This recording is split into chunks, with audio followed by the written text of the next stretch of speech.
Why do we dissect a single harmless okay in a text message like it's a threat, even when we know better? Here's the truth. Your smartphone has quietly broken millions of years of human evolution.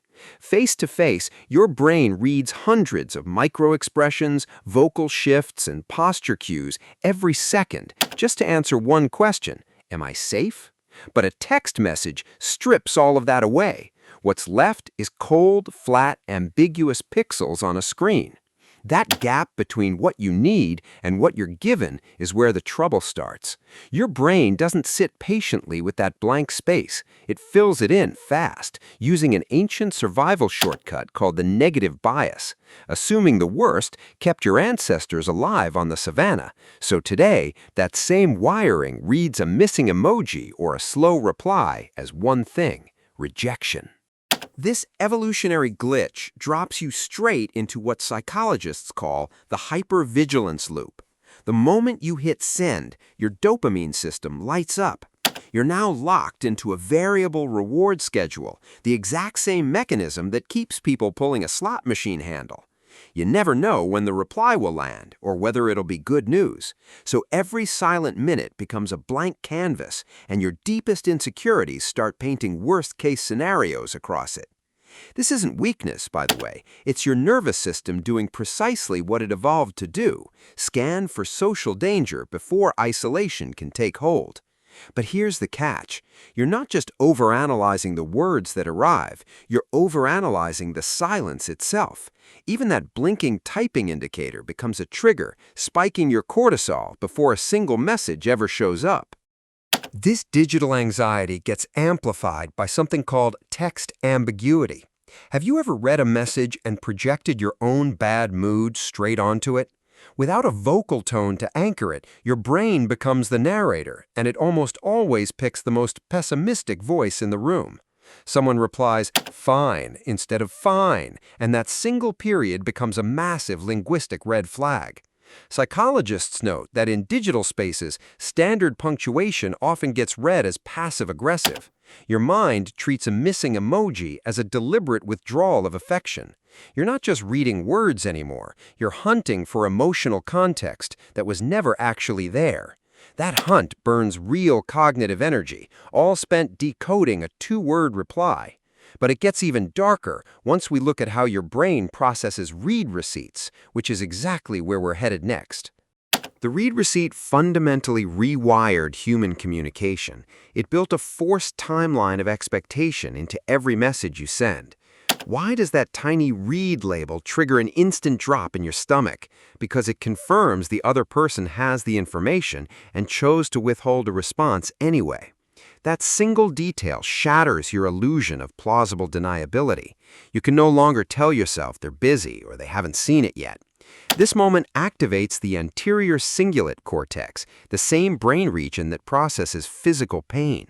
To your nervous system, being left on red isn't a minor digital inconvenience. It registers as acute social rejection. Your brain launches a full stress response, convincing you your relationship is in immediate danger, even if the other person simply set the phone down to drive. Beyond ambiguity and read receipts, text messaging hijacks your social calibration entirely. Have you noticed you're far more impulsive over text than you'd ever be face-to-face?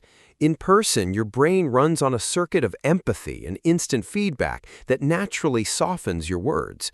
Behind a screen, distance creates a psychological buffer known as the online disinhibition effect.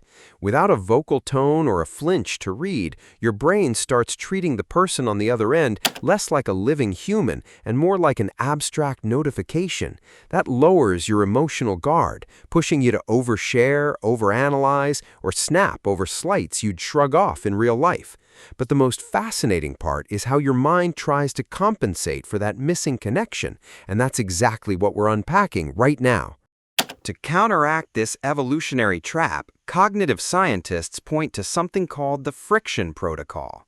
If you've ever rewritten a three-word text 5 times, that's cognitive distortion talking. The fix is almost embarrassingly simple. Put physical friction back into your digital habits. Wait 60 seconds before you hit send, or better yet, pick up the phone and make a quick voice call instead. Pulling your brain out of that asynchronous text loop breaks the cycle of overanalysis. It starves the negative bias of the fuel it needs to invent conflicts that were never real. Real communication runs on nuance, and once text strips that nuance away, your best defense is simple. Remember that your overthinking is a biological glitch, not a reflection of reality. Another powerful strategy for beating digital anxiety is mastering intentional asymmetry. What if texting was never meant to be a synchronized conversation in the first place? Demanding an instant reply treats text like a phone call, and that's setting yourself up to be let down. Instead, start treating messages like digital letters. Shift your baseline expectation toward delayed replies, and your cortisol drops almost immediately. If something truly needs a fast answer, that's your cue to switch mediums and use your voice instead. Psychologists also suggest matching the other person's energy to keep the exchange balanced. If they take 3 hours to send 2 words, firing back a 5-paragraph essay in 3 seconds creates a lopsided social imbalance. Ultimately, taking control comes down to one final mindset shift, and it changes everything. Here's the ultimate truth. Your smartphone is an incredible tool for information, but a terrible device for emotional validation. Are you really willing to let a glowing rectangle decide your self-worth? The next time you overthink a delayed text, remember your brain is applying ancient survival instincts to a modern convenience. You're not being rejected, you're just facing a data deficit. Next time you catch yourself staring at a blank chat, put the device down, step outside, engage with the physical world, and remind your nervous system that you are, in fact, safe. So tell me, do you find yourself stuck in this hypervigilance loop? Drop a comment below. If you want to master your mind, hit that like button, subscribe, and ring the bell for more cognitive breakdowns.